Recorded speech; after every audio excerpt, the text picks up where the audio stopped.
You guys, Indiana sports is having a moment right now. The Colts are looking pretty good. IU football's actually playing football right now, which is so exciting. Yeah. And the name Mackenzie's popping off. I don't know if you know what I'm talking about, but IU basketball, men and women's, both have a Mackenzie. Okay. Mackenzie, all I'm saying, it's making sense. It's making sense. But Bailey and I are here to unpack all of the chaos, the hope that's around IU sports, and also the delusion. So I cannot wait to get into it with you.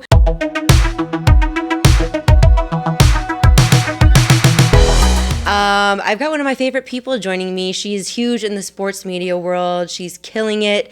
Bailey Jackson. She's a sports girly at heart, a Chicago resident right now. Hopefully you move to New York soon. That's a pipe dream of mine. One day. But also she's someone who understands the roller coaster of IU athletics. So I cannot wait to get into it with you. Yes, I'm so excited to be here. Yeah. Okay, so first and foremost, I want to get into how you got into sports media, because I feel like from what I've researched, you kind of had a very similar journey as me. We didn't start off going into sports media, but somehow you ended up here. So how did you go from, I think it was accounting or business to sports. Yeah. Okay, so how'd it's that kind of happen? a long story, and I'll make it as short as possible for you, but still give you the details. So I went to IU freshman year, was majoring in marketing. That's why I went to the university. Is I wanted to be in the Kelley School of Business. Like that was the goal at first. And then I saw a family friend of mine who was a senior when I was a freshman do sports broadcasting, and she was posting on Instagram, and it looked so fun.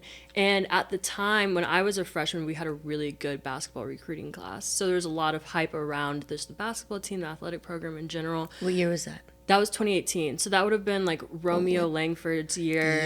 Yes. And like they had recruited a lot of like really high profile Indiana folks. That's right. Yeah.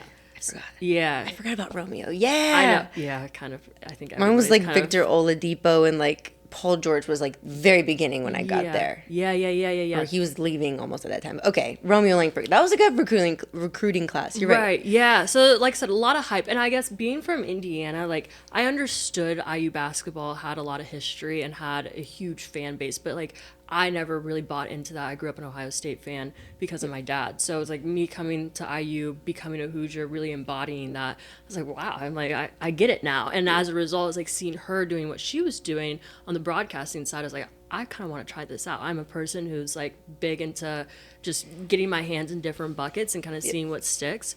So the summer after my freshman year, I had a marketing internship in Indianapolis, but I found the same internship that she did one of her summers, and I reached out to them, and it's like a showcase page called Prep Ball Stars, and they basically said, hey, you can come on board and interview some AAU kids if you want. And I said, say less, like sign me up. So I went to AAU games and talked to little kids after they were done with their basketball games, and had a blast, and realized like this is something that I do want to continue. So I came back my sophomore year, literally started emailing everybody in the athletic department, and got in contact with a professor by the name of Galen Clavio, who's in charge. Do you know who I'm talking about? I love Clavio. Yes. The long hair? Yes. Yes. Okay, so you know exactly. He's the one he's who the got best. me into, he's the best. Yes. Yep. I love him. Okay, so we know, on the same page there. Yep. And he gave me the opportunity to cover IU wrestling. So I was a sideline reporter for a semester doing that, and definitely a challenge being thrown into a sport that I had absolutely no clue, like literally anything about. I had to go to the practices and talk with the coaches and meet the players, and like I didn't know what I was doing. But I did field hockey. Okay, so same page. I was like, I don't know nothing about field hockey, but here we are. Yeah, but you have to. It's like you throw yourself into the fire. You figure out, what makes you good at what you're doing. You just have to be adaptable. I think that's like the name of the game at the end of the day. But yeah, so he gave me that opportunity, and then COVID hit. So that was kind of where things switched up a bit for me. So we were sent home whole second semester back at home in Indianapolis. Same with, or I guess no, cap it at that, and then came back to IU my junior year, but it's just like no in-person opportunities. So then that's kind of how I got into the social media space. So I started an internship with Athletes First out in LA, and was doing a little bit of their social media for not only the brand, but for their athletes. So like a lot of their brand partnerships and deals that they were doing there. and thought I was going to go in that direction after I graduated and just stay with A1.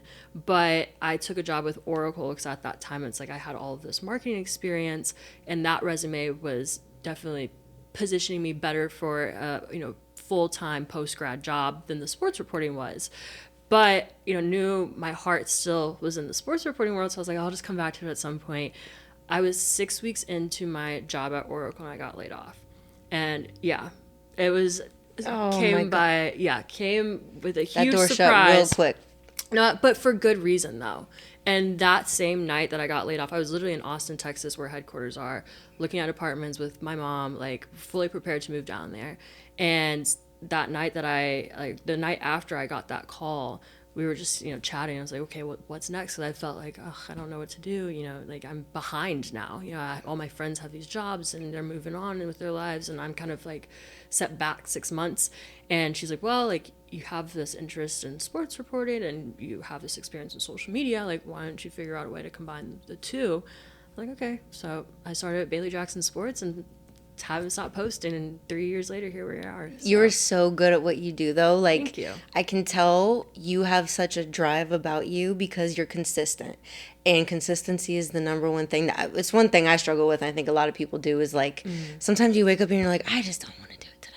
Oh, absolutely. Or you're like, oh, how do I make a story out of this? But you're really good at what you do, and thank you. I think you are helping to pave the way for a lot of other women too in the sports media world, because you see that, I'm sure you've seen too, the change from traditional sports reporting to now everybody's going digital. So if anything, it seems like you got a head start. Yeah. Which is crazy how that works out. Exactly. Because I guess for the longest time, I always felt like I was behind the curve. And like whenever somebody asked me like, well, what would you do different? It's like start earlier. But in like reality, nobody was really doing that 3 years ago either. So I guess it's kind of like perfect timing at the end of the day, because like you said, now everything's shifting into a digital space and you see so many more folks get on Instagram, TikTok, and start doing that social media reporting that I'm doing, and that so many other people are doing. So it came at the right time, honestly. And you played sports growing up. I did too. Yes. 5'5" over here. So I always say, I'm like, the WNBA was not going to be in my future. Don't laugh, Mom. Shut it. But you, and also I read too an interview that I forget, maybe it was with Oracle, how you said you like covering football, watching basketball, playing golf. Yes. I love covering football, watching basketball, and playing basketball. Okay. So what did you learn about playing sports that helped to influence the way that you think, you talk, and you cover sports now? Did it influence you at all? That's a good question. I guess definitely gave me the knowledge and the confidence to go into the job and be like, I know what I'm doing, I know what I'm talking about. I guess in terms of like transferring skills, we kind of touched on it before, just like drive, determination, and I feel like being an athlete, you have to be able to kind of push yourselves past those moments where you might not want to get up and shoot hoops and whatever, train, lift, run, whatever it might be for your sport. So that being instilled in me at a young age, and then kind of transferring over into the reporting world, I think has definitely helped me. But like I said, at the end of the day, I feel like really just the knowledge of the game has definitely made a impact now that I am where I am at. Yeah, and especially the time now. So IU sports, I want to shift a little bit to IU/Colts/ being a Hoosier in sports right now. So IU sports, Hoosiers, we're outside right now. Let's talk about the Colts first and foremost. So they're 8-3 on the season right now, which is really exciting. When you look at the Colts' overall performance this season, offense, defense, coaching, consistency, what is something that you feel confident is not a fluke? Something that you feel like, okay, we can feel good in this about being a Colts fan? And what's something that worries you a little bit? Because for me right now, I think, it seems like they have an identity that they haven't had in a while, especially since Andrew Luck was there. But, the quarterback situation is a little scary with Daniel Jones being injured. Who knows what AR is up to right now? Yeah, I don't even want to know.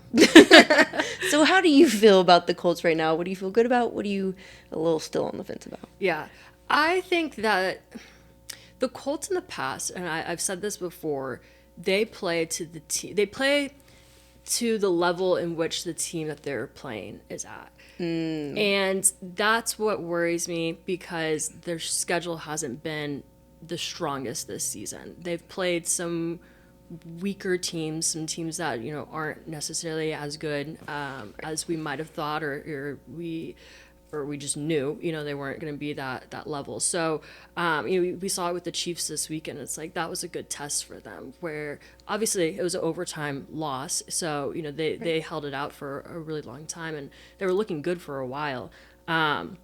But I mean, it ultimately came down to a field goal, which is I can't say too much about that because it So was like mad. it was a bad loss. But like I said, the Chiefs, for example, being a team with obviously multiple Super Bowls, rich playoff history, maybe not looking the best this year, but they're still the Chiefs at heart. So I want to see more of that from them, where they're put in more tough situations with teams that we know have a history of being really good. I guess other things that I'm looking at, I feel like it's a really complete team this year. Daniel Jones does make me nervous a bit. I've said many things about Daniel Jones in the past.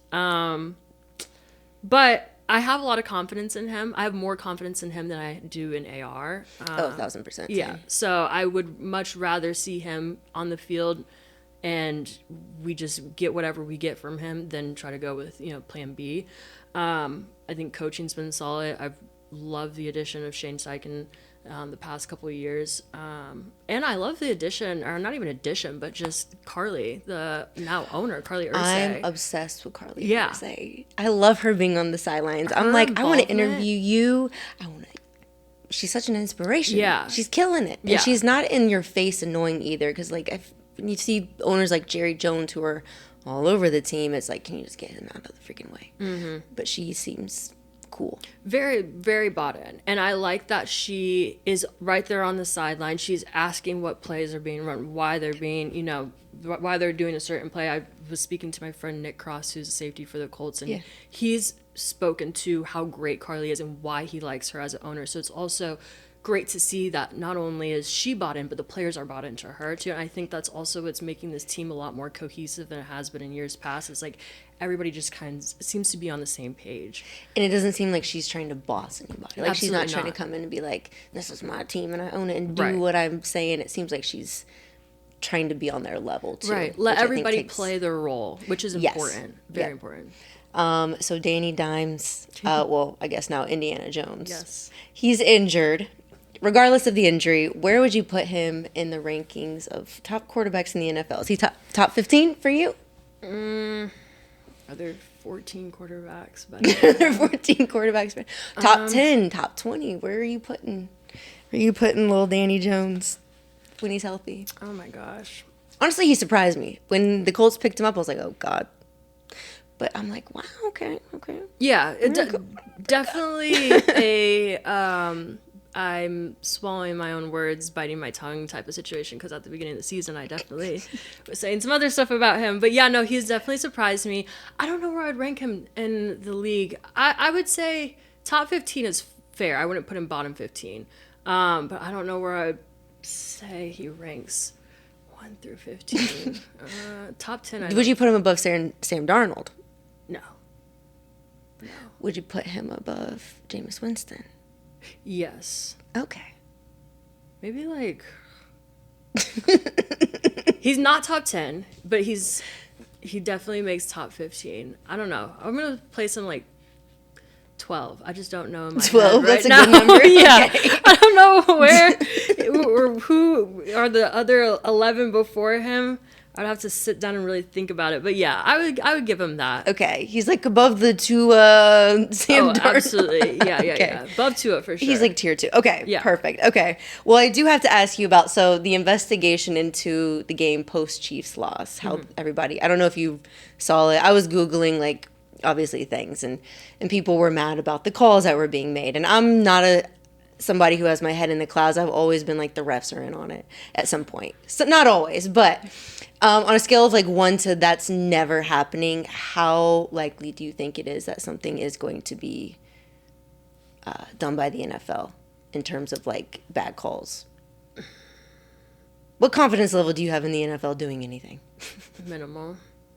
Easy. Next question. Same. I'm like, I know nothing's going to happen, but okay. IU football. Let's talk about IU football. So them being good feels like it should be illegal. Yeah. I've heard that people like go online and they'll pay for witches to do curses on people. Do you think this is like, why is IU football good? Do you feel like somebody like put a good curse on the team? Oh, it's 2 words, Kurt Signetti. Kurt Signetti? Yes. I mean, him coming to IU has been the biggest blessing to IU football, honestly. Because, I mean, prior to him, we haven't seen the success ever. No. Tom Allen was a good vibe. Great vibes. I know players loved him. Players loved him. But you can't just be great vibes. We need to see winning. We need to see winning records and trophies and something to account for the good vibes. And we weren't seeing any of that with him, unfortunately. So is there one player that you feel most confidently about that they've brought this energy to the team? Or do you feel like it's just coaching as a whole? No, they definitely have a talented roster. So I would say, like, yes, Kurt has played a huge role. And I think I say Kurt as kind of like the overarching theme because he brought a lot of folks from JMU over and they have made an impact as well. But like I said, their roster just in general, paired with the coaching is what the success has been driven by.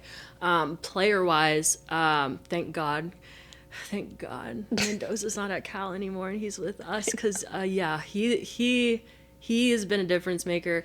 Watching Omar Cooper Jr., he's been insane as well. Knowing that he's a kid from Indianapolis too is also really inspiring. So I love rooting for him.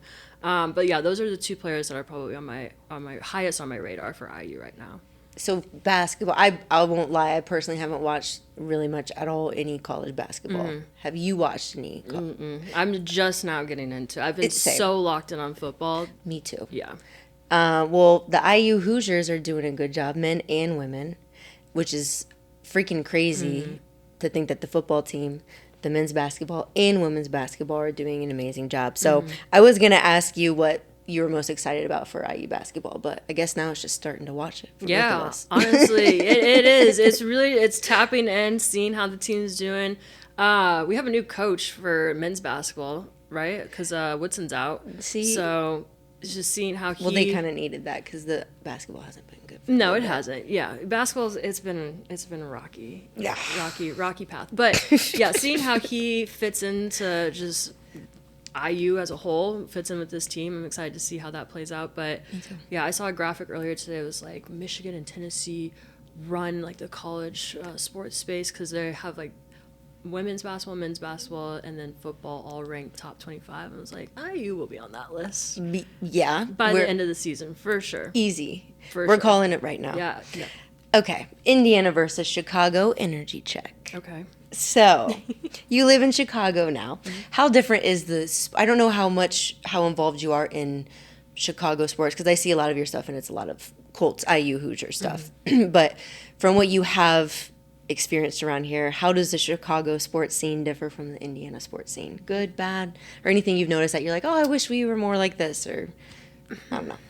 What's the Chicago vibe like? I would say people are really ride or die for the Bears, despite what they've gone through, what they're currently going through. They're decent this year, which has been fun, and I know Bears fans have been ecstatic about what they've been seeing on the field. But yeah, like I said, Bears fans, they will ride for their team, and I respect that. Colts fans, same way, but I feel like not to the level in which they do in Chicago. Right. Outside of that, I don't know. I mean, Indiana kind of may have a leg up on Chicago for real. Really? I Okay. would say so. At least right now, like in terms of like the landscape of like, I mean, we just have so many good things going for us back at home. The Colts, I mean, not so much the Pacers right now, but we do have Tyrese. We do, yeah. And Caitlin Clark, that's a good thing. In due time, the Pacers will be better. I was having this conversation with my dad last night. The Pacers are the second worst team in the Eastern Conference. Their record's 2-15. That's horrible. They're ranked right there with the Wizards, actually, because the Wizards won last night, which makes me really, really sad. But they're riddled with injuries right now, so I have to give them a little bit of a break. But anyways, back to Chicago. Yeah, I don't know. I don't know if Chicago rivals Indiana. Honestly, like, we bring really good energy. There's just something different about Hoosier fans. Yeah. And so living in Jersey, I will say New Jersey, New Yorkers are very delusional about their sports teams because they're never good. I think that the Jets are just like a social experiment that they're trying to see like how much like heartbreak can people take. Ugh. Because when were the Jets haven't been good since what? I couldn't even Nam? tell you. Like what? I couldn't even tell you the last time. Yeah. So Chicago sports fans, would you say that they're delusional or they're just passion? Is it passion or delusion? I'm gonna say passion right now. If you asked me last year, probably delusion. Okay. But yeah, passion. We'll go passion. For the sake of me not, I don't want to get hurt on the street because somebody saw this and they're like, she called me That's delusional. Bailey Jackson. She said we were delusional. Yeah, exactly. Stab. No, we're not going to put that in there. Okay. Women in sports talk. So next section. So, and I want this to be, of course, an open conversation, but it's two women in sports. What is one thing that you think people don't realize about either being a woman in sports or just being in the sports media world that you've realized like, oh, wow, this is a big issue? Because at least for me, I don't think a lot of my friends realize that it's a 24/7 job. So I'll have friends hit me up on the weekends and they're trying to talk to me or hang out. And I'm like, do you realize like the weekends are sometimes the most busiest time?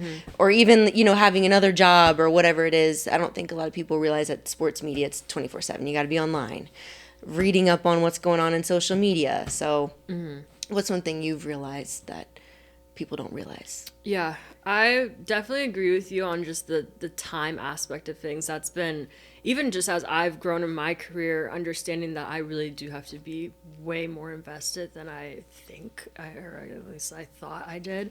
But for me, I would say, honestly, the negativity, especially in social media, like the online space in general gets very negative, no matter if you're, you know, a woman in sports or, you know, a woman that's an influencer, you know, in the lifestyle space or the beauty space or, you know, the gym space. Like there's always going to be critiques. And I think when you're in a male dominated field, the critiques are heard even more. Oh, you don't know what you're talking about. You've never played football a day in your life. Oh, just get back in the kitchen. Like you don't belong in this space. That angers me so much. Yeah. I'm like, you're jealous because you were doing what you want to do. Exactly. Yeah. And at the end of the day, it's one of those things where I look at it as, if you want to leave that comment on my page, fine. It's engagement. Like a comment is going to boost my post on somebody else's page, and you're making me money at the end of the day. So like keep it coming. If you want to be a hater, it's paying off for me. Right. And So- also it's like, I like just leaving them there because I'm like, you're going to sit there in that and you're going to own it because now you look crazy. Exactly. And I go to your page and it's like, you're a husband, you got 3 kids, and then in the bio it'll be like, I'm a Christian dad. I'm like, oh, that's funny. Right. But you just left something. But you just left something wild on my page. Okay. Exactly. That's not adding up, but Right. yeah.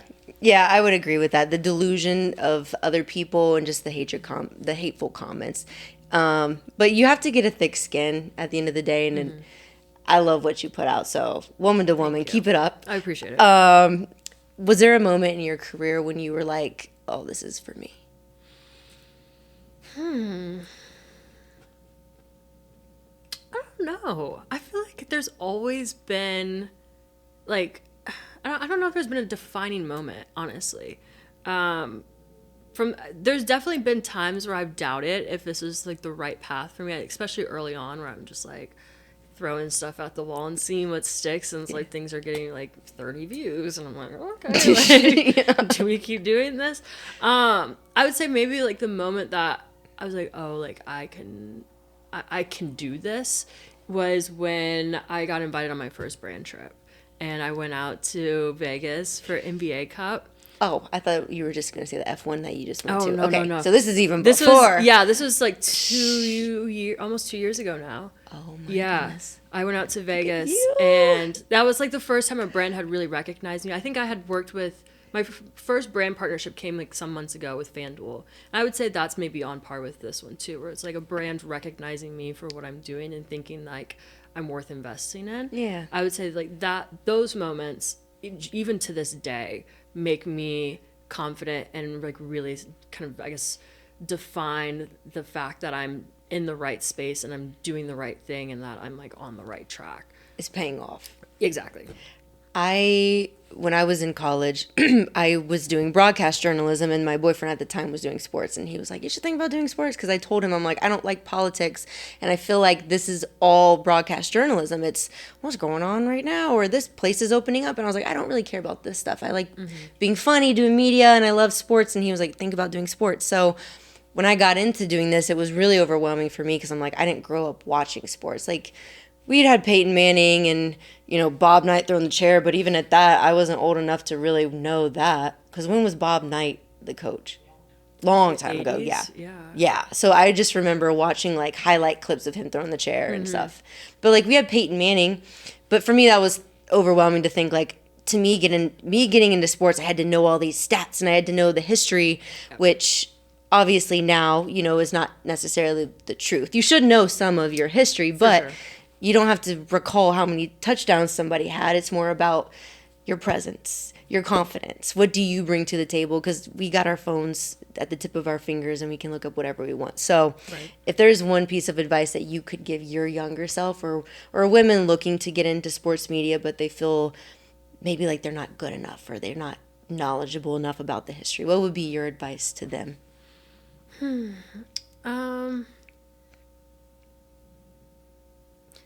Take time to perfect your craft, but at the same time, don't put too much pressure on yourself to be perfect, because people like when you. I don't know if I. Let me think about this. No, you can think about this. Or what advice would you give younger Bailey? What advice would I give younger me? Don't be afraid to get out of your comfort zone. I feel like there were a lot of times where I wasn't necessarily put into a box, but was pushed into like a certain direction. And going back to what I said earlier, is like I'm a person who likes to try out a lot of stuff. Like I've always considered myself like a person of breadth, not necessarily depth.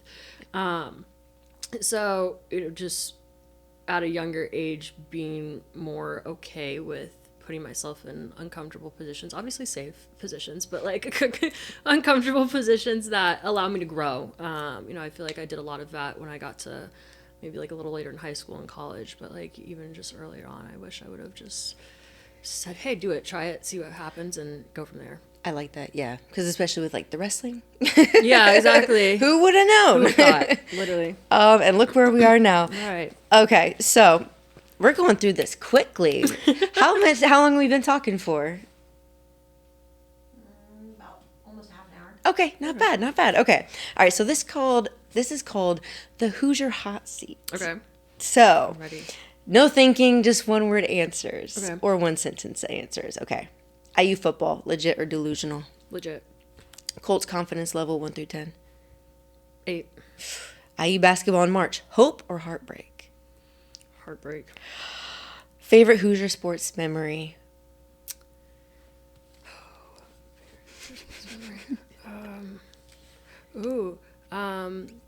Michael Penix's touchdown Penn State game 2021. Yep. One Colts player you'd start a franchise with today? Jonathan Taylor. Oh, yes, I love JT. Indiana food that should be illegal. I told Mom sugar cream pie and it broke her heart. I've never had sugar cream pie. Oh, God. I'm so sorry. So what's one Indiana food that should be illegal? Indiana food that should be illegal. Or something here that you're like, we just need to stop with this. Don't say ranch or we're leaving. No. I'm keeping ranch. I'm keeping ranch. Homemade ranch only. Maybe like this is controversial, but I'm saying this because I don't eat it, but pork tenderloin. I don't like pork tenderloin either. Yeah, I just don't eat beef or pork, so that can go. Yeah, I don't like that either. I'm with you on that. Okay, most Indiana thing about you. Most Indiana. Oh my God, I don't know.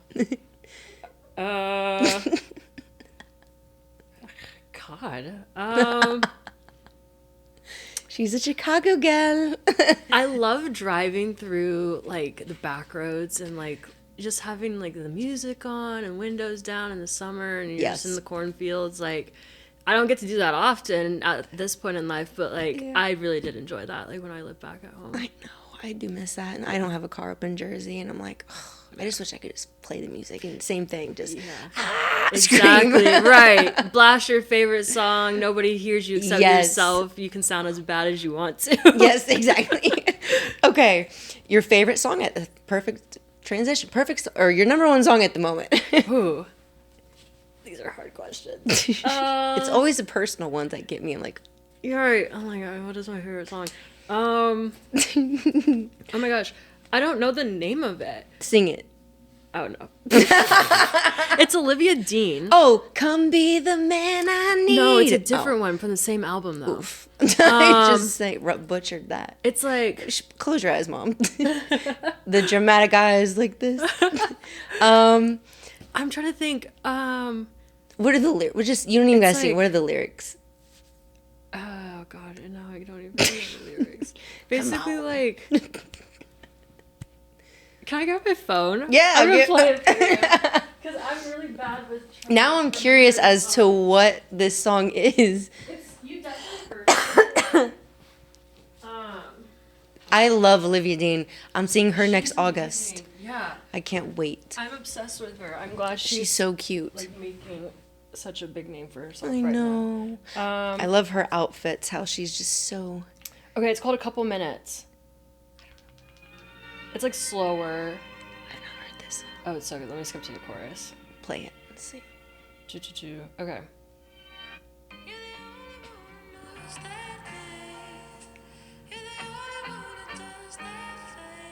It's a vibe. I would be getting ready to just. Right? Oh. Yeah. 10 out of 10. Love it. Such a good song. Okay. Shout out Olivia Dean. Yes. Tiana's gonna be obsessed. That's my brother's wife. Okay. What zodiac sign is Indiana? I don't know my zodiac signs that well, to be honest with you. Either. Um, I was hoping you did. I'm an Aries, so I'm just gonna say Aries. I don't know. Okay, she's an Aries too. Shout out Aries. Wow, shout out Aries. Okay, who's your athlete you trust with your life? I'm gonna say my friend Nick Cross. He's always got my back, so He's sweet. I do. he's the best. Okay. One word to describe these Indiana cities. Okay. Caramel. The best. That's 2 words. Ah, Okay, we can start over. okay. Caramel. Spectacular. Fishers. Cute. Gary. Home. And I say that only because my family's from that side. It's like my mom's side of the family is from Gary. So home. Okay, Yeah. that's cute. Muncie. Skeptical? Lafayette. Trash. Stinky. Bloomington. Fun. Cute. Boom. Okay. Easy. All right. One more thing before we go. Okay, no. That was literally it. Okay. Bailey, what has been your good call of the week? So, in honor of this being Good Call podcast, what was your good call of the week? Good call of the week. Oh my god, I'm trying to think.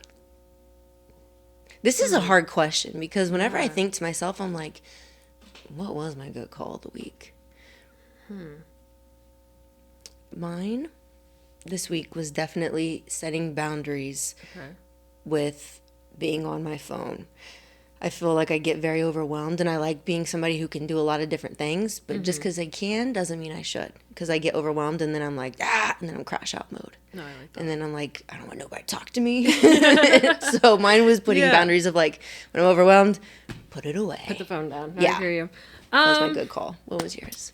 I would say my good call was going to spend some time with my dad.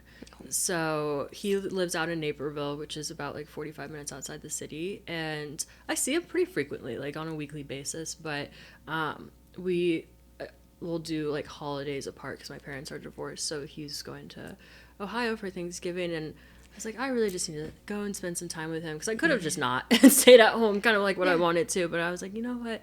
It's important to be, be present and just sometimes you do things you don't necessarily like have the energy to do. But I definitely enjoyed doing that, and that was for sure my good call of the week. I like that.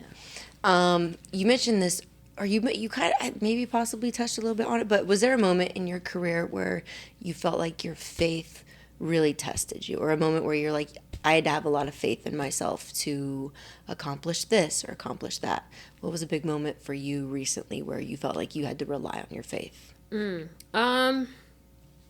I would say probably starting my show. That was just like a huge test from a lot of different angles. I think there was a lot of doubt there. It was like, am I doing the right thing? It was being pushed to go in more of a broadcasting direction at the time. And I was like, no, like I really want to focus on owning my own show and doing it on Twitch specifically. I was like, I really want to get into the streaming world. And it just had a lot of people in my ear being like, we think this, we think that. So just kind of believing in myself and just sticking with what I felt to be the best decision for me. And then also just like, I mean, talking to my parents about it, talking to God about it, and just, like I said, making sure that was the right decision. But it's paid off for the most part. We're almost done with season 1. So Let's go. Yeah, I'm excited that I made that leap of faith and just did my own thing and stuck to it. Good for you. Okay, could you share with everybody your podcast, where people can find you, follow you, whatever you want to promote, share it. Let us know. Okay, so Bailey Jackson Sports, Instagram, TikTok, Threads. What else am I on? Twitter, Twitch. X. On Twitch, it's off the record _talk, and on YouTube is Bailey Jackson. But yes, off the record, we have an Instagram page too, off the record _talk. We're live every Sunday on Twitch, 7 p.m. Eastern Time, 5 p.m., 4 p.m. Pacific, because math is hard and I can't do the time changes ever. I get this wrong on the show every single time.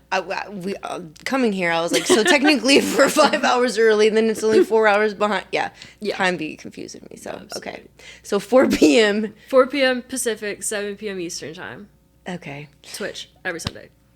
There you go. Love it. Well, was there anything else you wanted to talk about, or you felt like you wanted to go over that I missed? Anything you wanted to share?